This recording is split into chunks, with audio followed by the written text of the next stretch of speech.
What is crypto mining and how does cryptocurrency mining work? This is a very important area and I want to help everyone here so that you have clarification in this area. Although crypto mining has only been around since Bitcoin was first mined in 2009, it's made a huge impact with miners, investors, and crypto criminals alike. And here's what to know about cryptocurrency mining and how it works. Crypto mining, what is this? This is a popular topic that we see in online forums. We've probably all seen these videos and read articles about Bitcoin, Dash, Ethereum, and other types of cryptocurrencies. In these types of content, the topic of cryptocurrency mining often comes up, but it may leave you wondering, what is Bitcoin mining or what is crypto mining? In a nutshell, cryptocurrency mining is a term that refers to the process of gathering cryptocurrency as a reward for work that you complete. This is known as Bitcoin mining when talking about mining Bitcoin specifically. But why do people crypto mine? For some, they're looking for another source of income. For others, it's about gaining greater financial freedom without governments or banks. But whatever the reason, cryptocurrencies are a growing area of interest for everyone alike: investors, technophiles, cybercriminals, business people, engineers. So what is crypto mining in a more technical sense, and how does it work? I'll break this down here for everyone. The term crypto mining means gaining cryptocurrencies by solving cryptographic equations through the use of computers. This process involves validating data blocks and adding transaction records to a public record ledger known as a blockchain. In a more technical sense, cryptocurrency mining is a transactional process that involves the use of computers and cryptographic processes to solve complex functions and record data to a blockchain. In fact, there are entire networks of devices that are involved in crypto mining and that share records via these blockchains. It's important to understand that the cryptocurrency market itself is an alternative to the traditional banking system that we use globally. To better understand how crypto mining works, you need to first understand the difference between centralized and decentralized systems. Traditional banks are centralized systems. In traditional banking, there's a central authority that controls, maintains, and updates a centralized record or ledger. That means that every single transaction has to go through the central banking system, where it's recorded and verified. Plus, it's a restricted system. Only a small number of organizations, banks, are allowed to connect to the centralized banking system directly. Cryptocurrencies use decentralized distributed systems. With cryptocurrencies, there's no central authority, nor is there a centralized ledger. That's because cryptocurrencies operate in a decentralized system with a distributed ledger. More on this shortly, known as blockchain. Unlike the traditional banking system, anybody can be directly connected to and participate in the cryptocurrency system. You can send and receive payments without going through a central bank. That's why it's called a decentralized digital currency. But in addition to being decentralized, cryptocurrency is also a distributed system. This means the record or ledger of all transactions is publicly available and stored on lots of different computers. This differs from the traditional banks we mentioned before, which are centralized systems.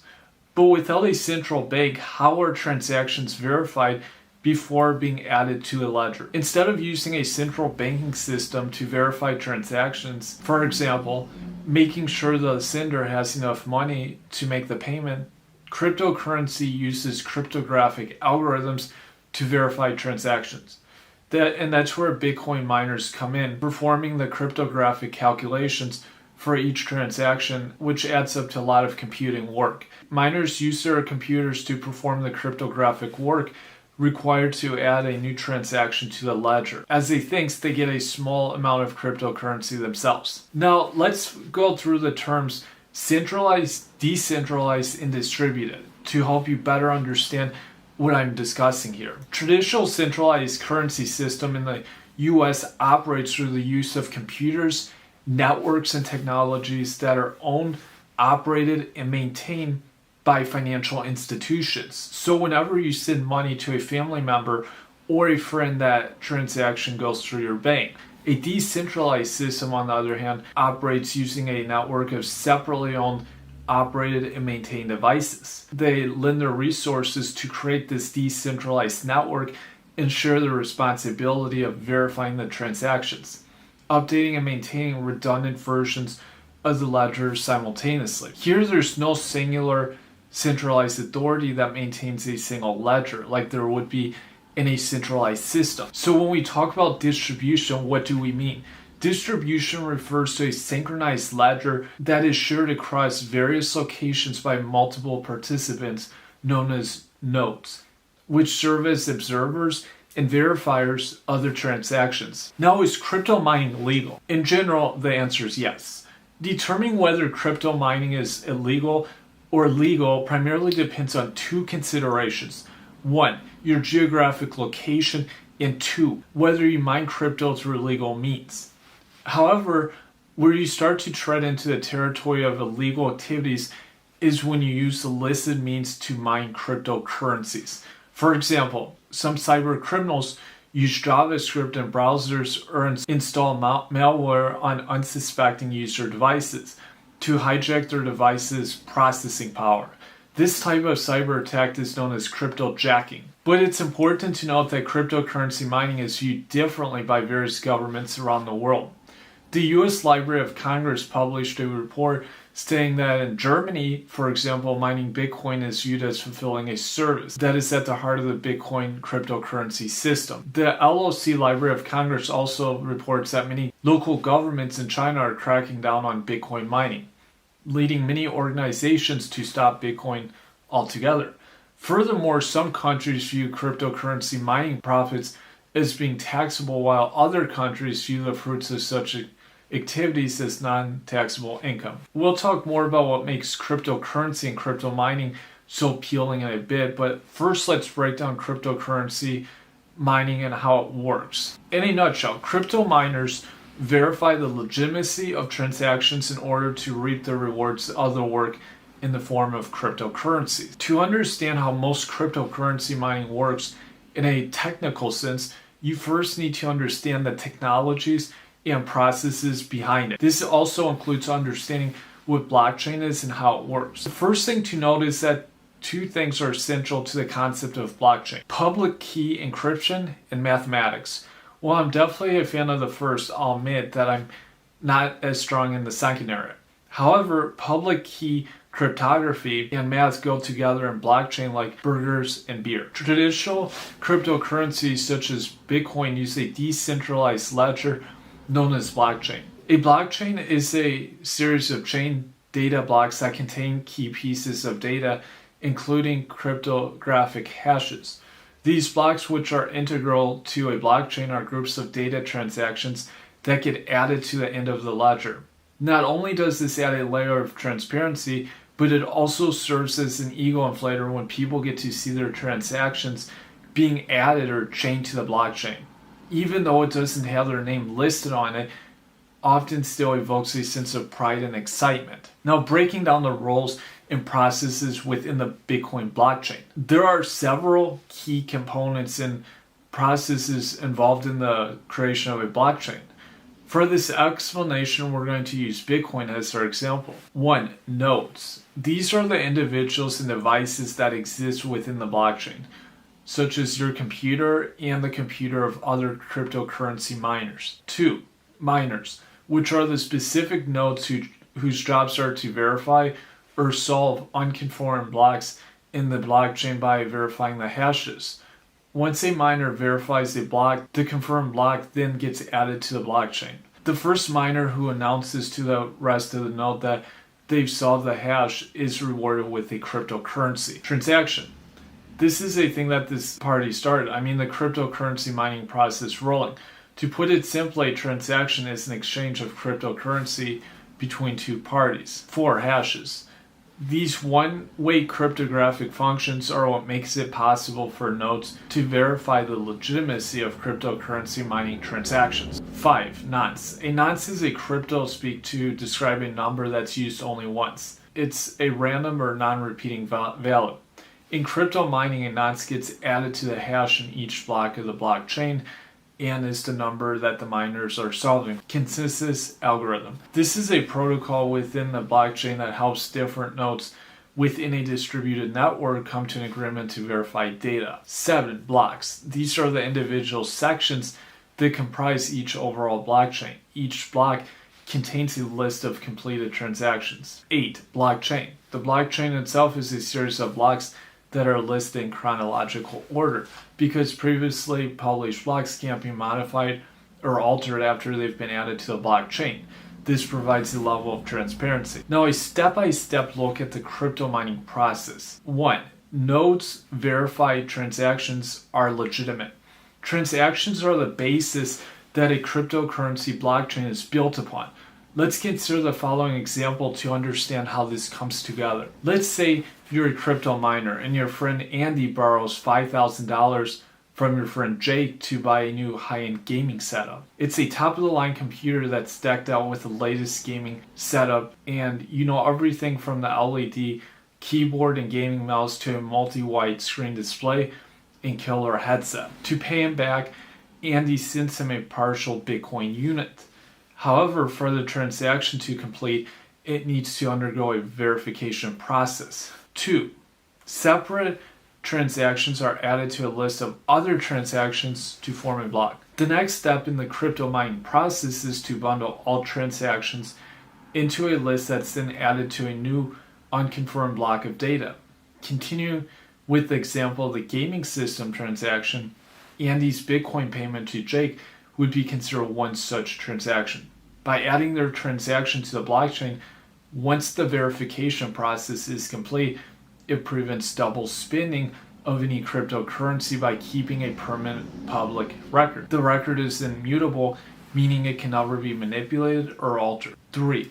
A hash and other types of data are added to the unconfirmed block. Once enough transactions are added to the block, additional info is added as well, including the header data and hash from the previous block in the chain and a new hash for the new block. What happens here is that the sender of the most recent block and a nonce are combined to generate the new hash.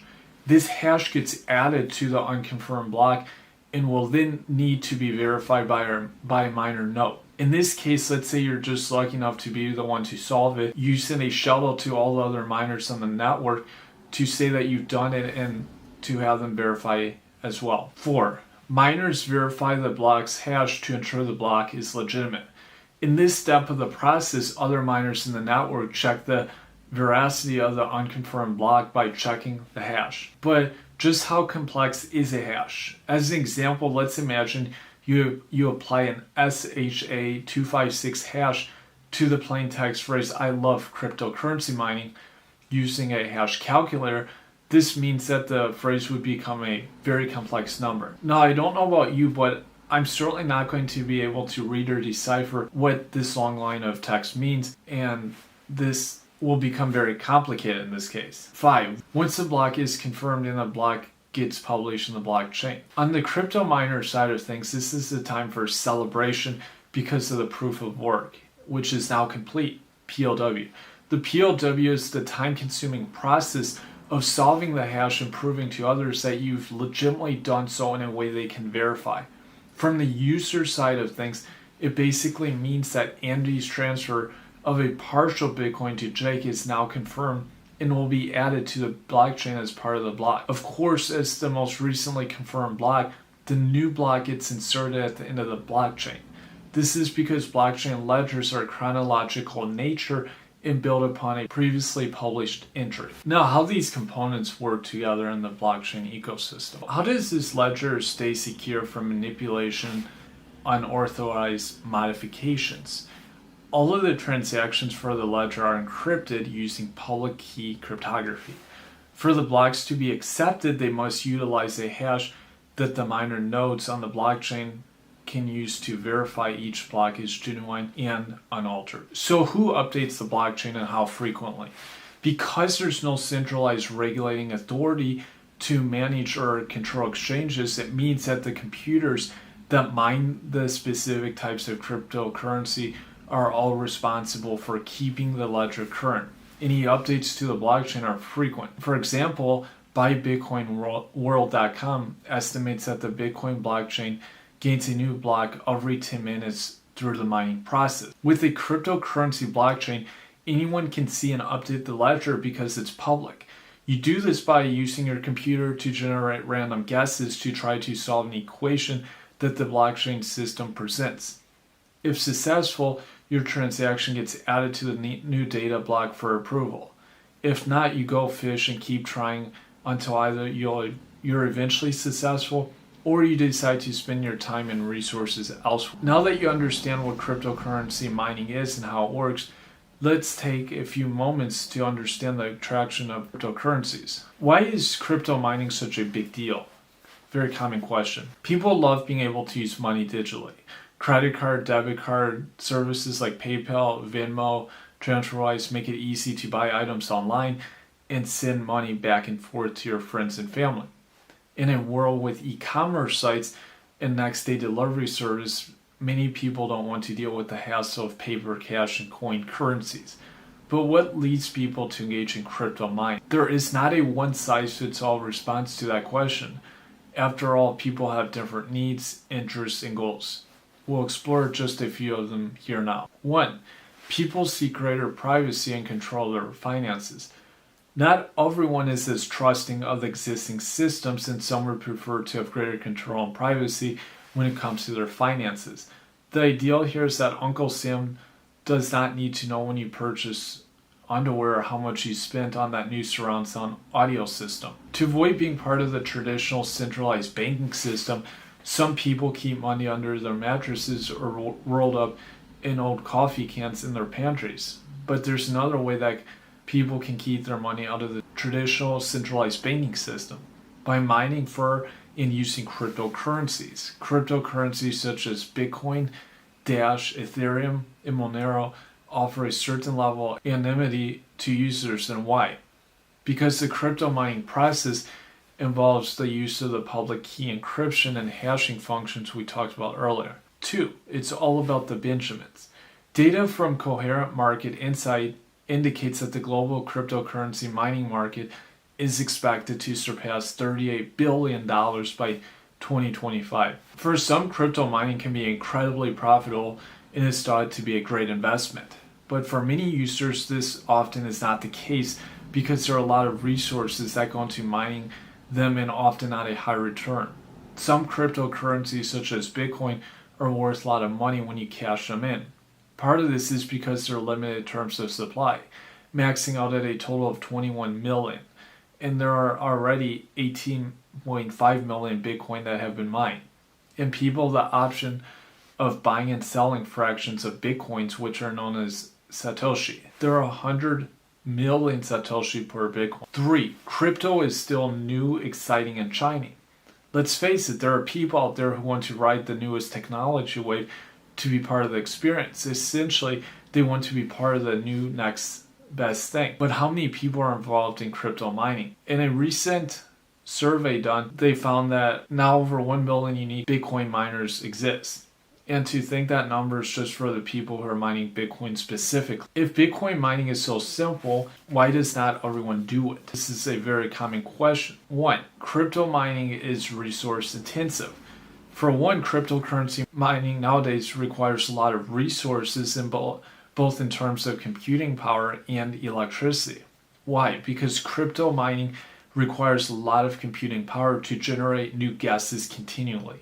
If you're successful, then not only do you generate new Bitcoin, but you also get to update the blockchain by adding information to the end of the ledger. 2. Crypto mining is expensive. Not only do you have to worry about having enough processing power and electricity to power your operation, but you also need to keep in mind costs associated with such a massive initiative. While it was once possible to crypto mine using your own personal computer those days are long gone. If you want to have even a slight chance of beating other cryptocurrency miners to the punch, then you need to have the tech and processing power to compete at that level. This means having more devices and access to less expensive power. 3. Return on investment is not what it used to be. While it's true that some people have been able to make fabulous money mining cryptocurrency, the same is not true for everyone. And the more time that goes by, the more people that get involved, the decreasing return on investment that crypto miners could expect to receive goes down. Let's consider Bitcoin as an example. Approximately every 4 years or every 210,000 blocks mined, Bitcoin experiences an event known as halving. What this means is that the number of Bitcoins that people would receive as a reward for every blockchain block mined would reduce by half. So when people first started mining Bitcoins back in 2009, they'd receive 50 Bitcoins per block. As of the last halving, which took place May 11, 2020, that rate has since been reduced to 6.25 Bitcoins per block. 4. It's not feasible or it's prohibited in your geographic location. As mentioned earlier, that while cryptocurrency mining is not illegal in some areas, in some places it is. As we mentioned earlier, governments globally have different viewpoints of cryptocurrencies in terms of crypto mining. And likely some governments in different geographic locations even prohibit investing and are using cryptocurrency as payment method. So final thoughts on cryptocurrency mining is it's an interesting alternative to the traditional centralized systems that currently operate throughout the world. However, it's a very taxing in terms of computer power and power resources, and it is not feasible for many people as well.